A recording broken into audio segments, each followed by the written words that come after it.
Miparada sa Joaquin F. Enriquez Memorial Sports Complex sa Baliwasan, Zamboanga City ang libuan ka mga atleta, coach, mga opisyal ug bisita atol sa gihimong opening ceremony sa Zamboanga Peninsula Regional Athletic Association Qualifying Meet 2024 kagabi Abril 21.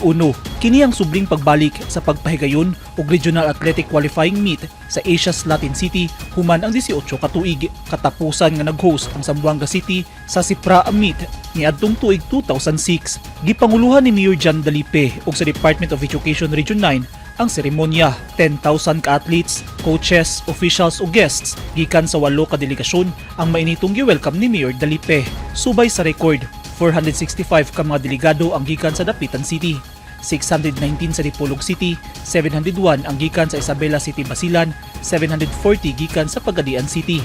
Zamboanga City nga dunay 919 ka mga delegado, 589 ang gikan sa Zamboanga del Norte, 892 sa Zamboanga del Sur ug 862 ang sa Zamboanga Sibugay. Ang mga mananaog mao'y mahimong representante sa rehiyon alang sa ipahigayong palarong pambansa sa Cebu City sa bulan sa Hulyo ning tuiga. Ang opening ceremony sa Zamboanga Peninsula Regional Athletic Association Qualifying Meet gitambungan sa buong opisyal sa gobyerno. Eugene Hinutan, Newsline Philippines. Stay safe.